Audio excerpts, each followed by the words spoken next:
All right, what the hell did we just watch? Honestly, does that game not encapsulate 2020 in a nutshell, really? Cory from Nittany Sports now. Jarrod Prugar from DK Pittsburgh Sports. We're at Bloomington at Memorial Stadium.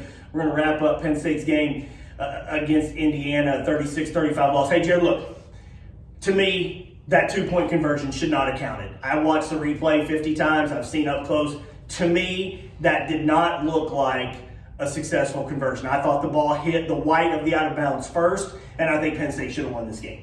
I think they should have too, and it should have been in regulation. They made way too many mistakes. And we're going to get to all that too. But just for it to come down to a situation like that, it's truly a shame for the kids that they played their hearts out. But Indiana wanted it more in the end. Okay. I don't think the two-point conversion should have counted. But Penn State deserved to lose this game, in my opinion. And that's kind of what Jarrod just talked. Penn State played awful in the first half. Okay, Sean Clifford with two really bad interceptions that set up Indiana touchdowns, and they're down 17-7 at the break. Now look, Sean Clifford ran for 119 yards, folks. He did everything he could with his arms and his legs, in the second half, and Penn State had a chance to win the game. But to me, his poor play in the first half, the offense's poor play in the first half, and then the Devin Ford touchdown situation. This is not a knock on Devin Ford. This is a knock on Penn State's preparedness and making a gigantic mistake with the game on the line. Devin Ford should not have scored that 14-yard touchdown. He should have gone down. Penn State should have been prepared for that. Indiana made the right call, and Penn State, to me, made a mistake. To me, it almost seems as though Indiana wanted Penn State to do that. Absolutely let them do it. Not just with that play, but you look at the drive before that to set that up. They went 4 and out. They had a couple 3 and outs there late in the game, and it was almost like, hey, we're going to give your offense the football and try to beat us because we know we're going to get the ball back, and then we're going to go right down the field and score. Jarrod, you're a football coach. You have to be prepared for 1,000,000,001 situations. And James Franklin talked about they were prepared. Football teams are prepared for the opponent to let them score a touchdown. And Penn State was prepared for it. They just didn't execute. And you can talk all you want about how, well, we didn't execute this player, that player, whatever. And no game comes down to one play.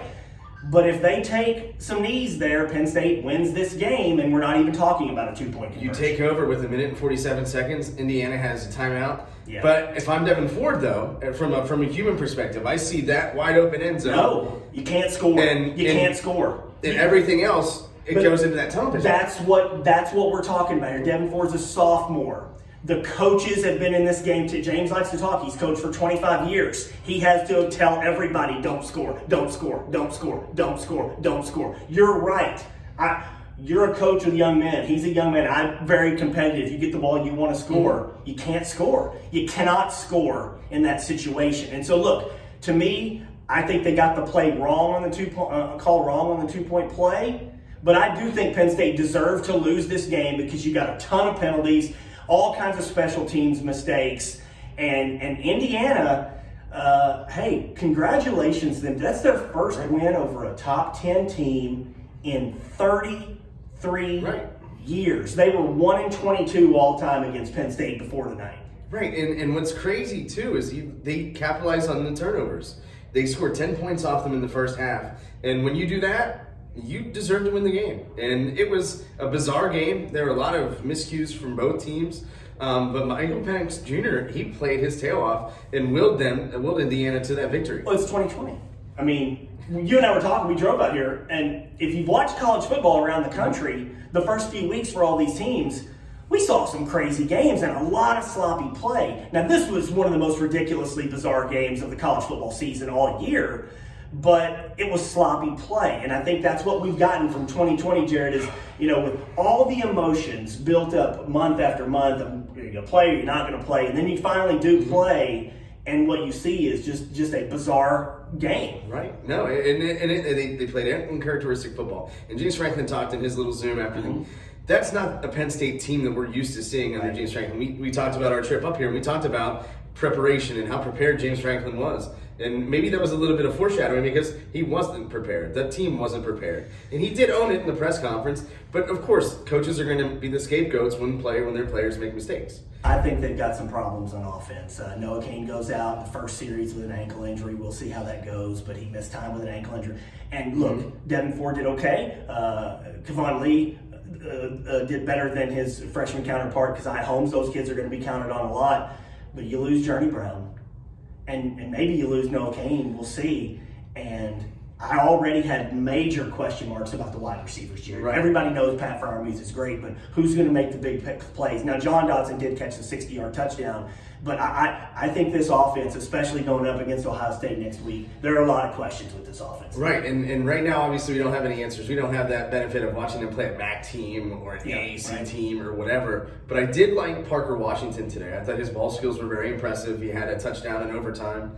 But there are so many things left unanswered, and I don't know where James Franklin goes from here, because this is so uncharacteristic of a Penn State program that's prided on being coachable and being one of those teams that doesn't hurt themselves. And today, that's all they did. And then you've got Ohio State next week, and you won't have the whiteout, and you won't have 107,000 people, and Penn State will learn some lessons. But I just think that this was your worst case scenario to start the season. You came out, you played poorly, you lose in a heart-wrenching fashion, and then you got to go play your biggest rival and not try to let this game beat you twice in a row. This is the worst case scenario for Penn State to start this season. And Franklin has historically had issues with back-to-back losses, and this is a perfect setup for that. But you look at 100 yards and penalties. Yeah. Like, I still can't wrap my head around that. But also, if your quarterback is the leading rusher, you've got to reevaluate your running game. And if I'm James Franklin, I'm knocking on Journey Brown's door and I'm texting him, hey, listen, we need you back. Well, Ohio State's not going to let Sean Clifford run for 119 yards. Right. Hey, I appreciate Jarrod for doing this. Check out his work at DK Pittsburgh Sports, and we'll have these videos after every game this season. Enjoy your night, folks.